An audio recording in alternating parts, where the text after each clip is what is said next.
right, what we're going to do now is go through some of the initial steps of making our wort, or which will then become mash. And so you're going to hear me call it either one, even though it's technically incorrect, but I'm going to do it anyway. I'll also probably be calling it a mixture because I do that a lot, you know, makes it easier to understand. We're going to weigh the grain so we know how much water we can add. The grain normally takes a minimum of 1.25 or 1.25 quarts per pound of grain. Some recipes or some people would bump that up to about 1 1/3, which is fine. You can go as high as about 2.5 quarts per pound. I imagine you might be able to go higher. I mean, it's going to have to boil off, so there's really no point in wasting energy to boil off too much water that you already put in. Of course, you have to put in enough water to cover the grains, and you have to put in enough water that you can stir. You can stir the mixture because these grains are going to clump up and sort of get thick and hydrogenated, you know, more like a gelatinized. So you have to put in, if you put enough water to cover the grains, you're going to probably cover yourself as far as having enough water to stir it. Sometimes you get surprised, and we may be surprised and run into a situation where they clump up and they don't want to stir. And you know, when you're hand stirring, there's always a adventure, you know, in the offing. The bigger equipment that I have some pictures of there have agitators, have powered agitators that come in from the side and with several layer impellers in there that'll mix up anything. So you don't really need to worry about it. The motor will do the work for you. But you know, we're just doing this, you know, small batch here. Once we know the weight of the grain that we're going to put in there, we'll measure out our enzymes. We have our 2 enzymes. Once we've weighed the grains and we can establish how many pounds we're going to use for our mixture, and then we can calculate the water at 1 1/4 quarts per pound. We will then be able to weigh out the enzymes we're going to need in the process, which is a 2-step process. The first enzyme we'll be putting in it is the Alphaamylase enzyme, and then we have the glucoamylase enzyme, which breaks up the secondary sugars into simple sugars. So for the first part of the boil, which is going to be about an hour, we'll do, you know, the 1 enzyme, which is the initial breakdown, and then the second enzyme will be added after a little bit of a cooling period, and it will sit in there for probably another hour. And then we're going to, once that's done, and the mixture is ready to accept the environment for the yeast is you know, good for it, is adequate, we will then put in our yeast, which this is a small packet of it. I didn't open it. I have a larger bunch of it over there. But this is a specialized fuel yeast, or high alcohol yeast. Yeast can only tolerate, generally, depending on the yeast, the kinds of yeasts you use, and there's all different kinds have been developed for the beverage industry, mainly beer, wine, liquor beverages. Yeasts don't generally tolerate a high alcohol content. Some of them may only take 10, 12%. Some go up to 15 or whatever. This is a turbo yeast. This will take up, the claims on these, some of these are 22, 24%. We would be fortunate to get that, but you know, it's claimed to be possible under perfect conditions. I'm probably looking at 18. I mean, I would hope, you know, 18%. That's really good. But this is the kind of yeast to be using. It'd be called turbo yeast or something like that. And there probably are several manufacturers of this stuff, but this is one we'll be using. The alcohol levels get so high, or can get so high, that the yeast, it kills the yeast. Just like us, we can't consume you know, 200 proof alcohol you know, by the quart. I mean, it'll kill us. So same thing, it kills the yeast. So they have developed strains of yeast mainly for the wine industry, because some of the wines are fairly high alcohol wines, and they've cultured yeast that are able to live for long periods in the wine must, which is another word. I won't use it probably much, but M-U-S-T. It's the same. It's like the mixture of water and grapes, or water and apples, or whatever. When you have a sugar-based product or mixture, then they like to call it must, because that's the word they use for wine. So I'm not going to say that again. So let's weigh our grains. We've got, I had already ground these. I do not have, the grinder I had was much bigger, and I sold it. We got rid of that. I am ordering a hand crank grinder for my brewing, my home brewing. That's a nice, on a small scale, it'd be perfect for this kind of thing. It's a roller grinder. You can either hand crank it. Let me explain that a little better. There's two rollers about the size of that thing. Maybe they're not as long, about that long.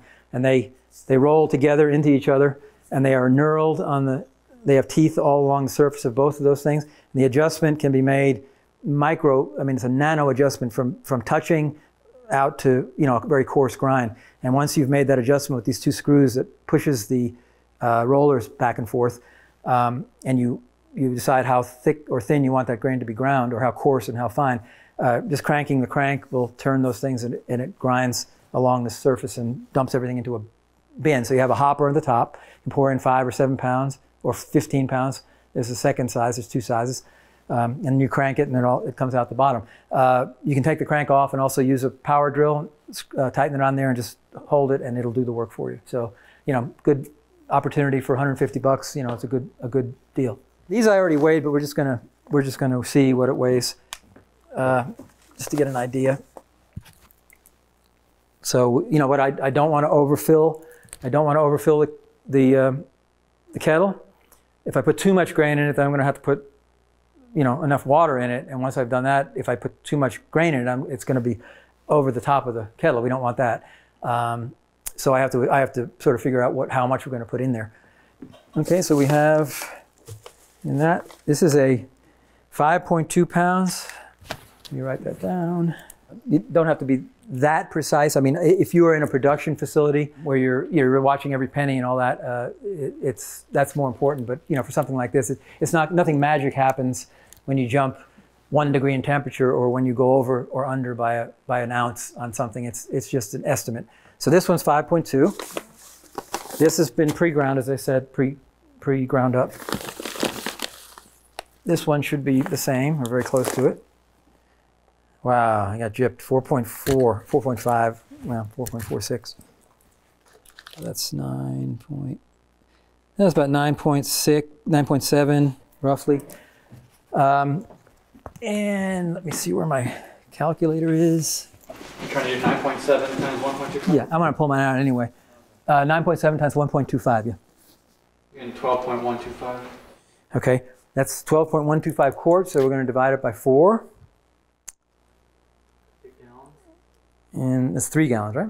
Yeah, 3.03. Okay, so we have a 10-gallon, well, we actually have a 15-gallon capacity, but I was sort of looking at a limit of 10 in our mix. So we're just going to put everything I have into that. Now that again, let's do it at say 1.33 quarts, 1.33 times 9.7 times 9.7 again. Yes. Yeah, you go ahead and do it all. Almost 3.25 gallons, 3.22. Okay, a little bit more. And whether this is actually going to work, I don't know, but even if it doesn't grind as well as I want to, we're still going to use it. This is all 2-row barley, by the way. And 2-row barley is a very common barley in our country. In Europe, they have a 6-row barley too, as well as a 2-row. And the difference is, and actually barley is interesting in that it is probably one of the best self-enzyming grains you can use.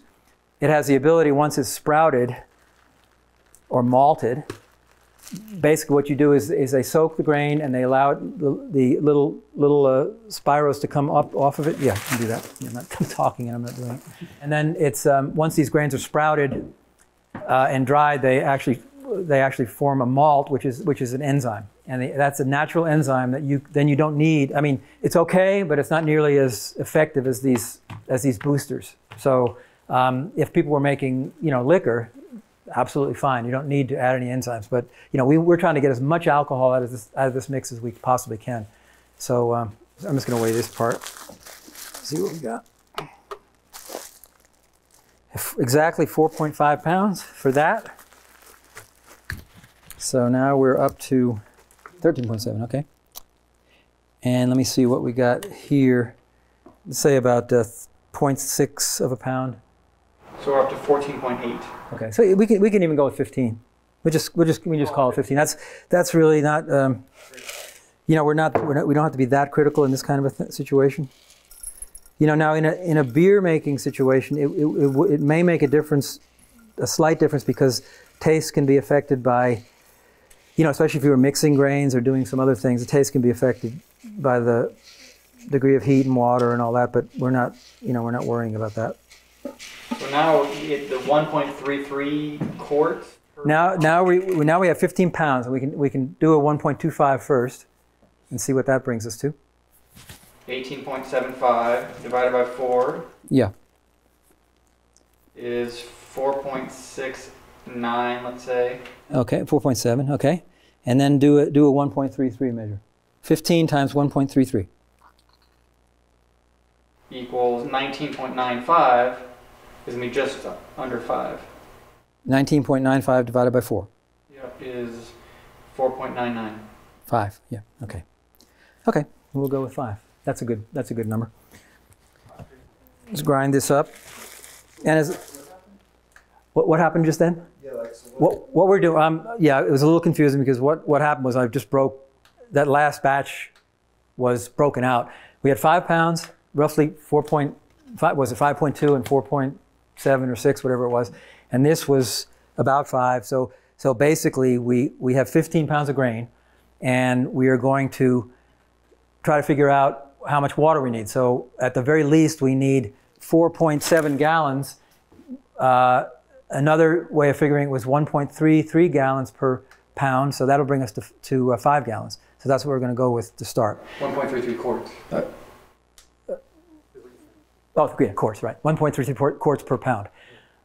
What's going to happen is we'll put the grain in there, and if it doesn't cover up, if, you know, for whatever reason, if it doesn't quite cover the grains, we just put more water in, that's all. As I said, we can go up to probably up to about 2.5 quarts per pound of grain for what we're doing here. Now we see if this works.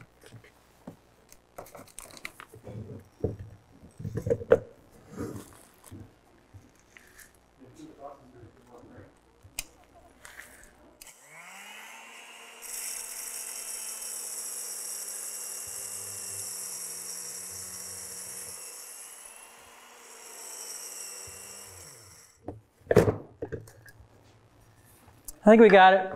We have a not too fine. I mean, it's, you know, for bread it would probably be a little coarse, but I mean we can live with that. It's just enough to break open the hulls.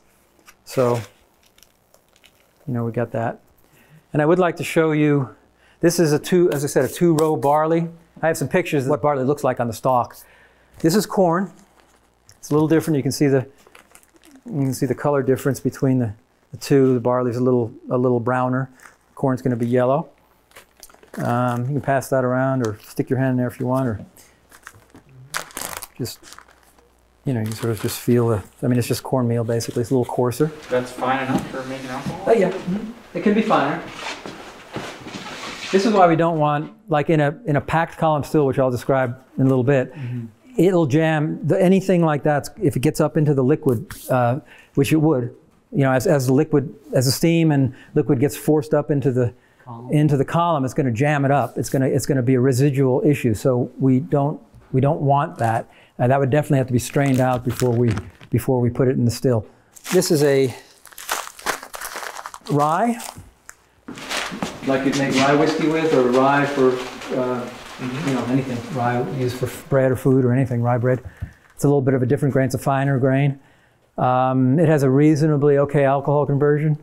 You know, a lot of this depends on, you know, what crop you have available and what you want to put your land to use for. The gentleman that I talked with up in Pennsylvania, I mean, he basically had raised rye before, and I guess he supplemented some of his feed with it. So he said, that's going to work for me. That's what I'm going to do. I'm going to put in 100 acres of rye and see how that goes for the alcohol.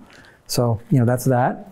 And then we have some 6-row barley, which is a little, it doesn't really look that much different than the other stuff. But, you know, you can just sort of see what it looks like in the grain. It's basically a stalk crop with the tops, a tassel at the top, and has these little, you know, seeds in it. And the 6-row barley is actually more enzyme capable, I guess is the word I want to use. It's a less common crop, but it's more enzyme capable. It has some other drawbacks as far as alcohol goes, but as far as beverage goes. But we don't care about that, so that's not it. We we grow a lot of two-row here, and that's basically what you're going to find a lot of. Corn is going to be the crop of a lot of people's choices, but as I said, it's not that good for the soil, so I'm not really trying to encourage that. If that's all you have, then that's all you have. It's that's that. I think corn is a good nitrogen source, right? Corn just sucks so much energy out of the soil, and it requires a lot of water, and it just really debilitates the soil over time. So, it's like cotton in a way. Cotton did the same thing. I mean, it just really asks a lot of the soil. So you have to manage and build the soil afterwards, or you have bad. You're killing killing the goose that lays the golden eggs by destroying your soil. Maybe can somebody help me here with that? That might be. I just need you to hold the bag up like that so I don't dump the whole. Okay, that's good.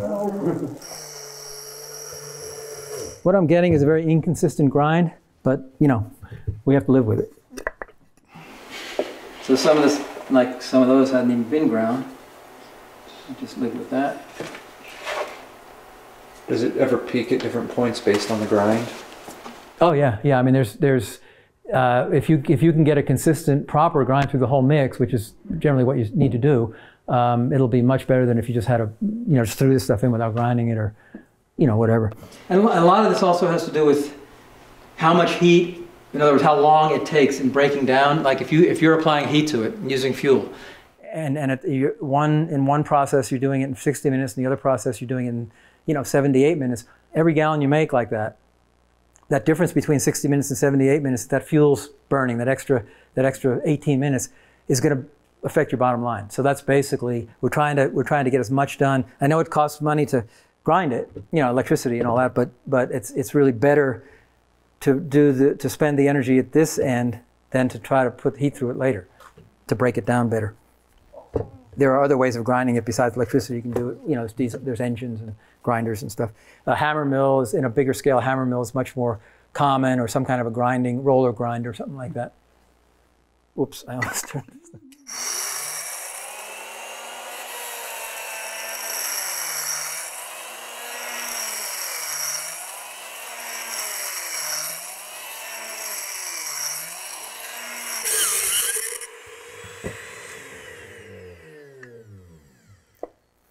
All right, more of a powder. With the enzymes, it's just overuse. Just means mainly waste of enzyme. It's not that it's going to kill it or anything. So, I'm just going to weigh out the little. Let me see. I'm going to take the tare, do the initial weight on this one.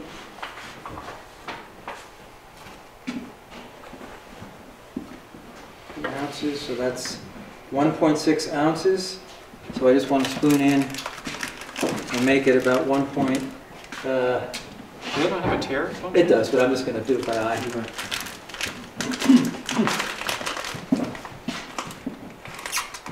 This is the alphaamylase. The initial enzyme is going to break the heavy starch chains into a middle level sugar or a long chain sugar. Well, we're jumping between 1.9 and 2, so I'm just going to call that close enough. So that one's that, and then we're going to. Both enzymes are the same ratio, both the glucose and the alpha. Now we'll do the glucose. The start with that is 2.5. These get put in at 2 different stages. They don't get dumped in together. I'm at 2.8. We're at 2.8, so we're 2.5, 6, 7, 8, 3. That should be a little bit extra.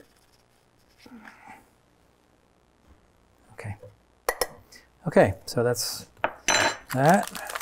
So we're basically using the same weight for both enzymes because that's the way they strengthen the enzyme. So they measure that to make it easier. Okay. We got the grain outside. We've got A here. So we can go outside. I got to get my pH meter.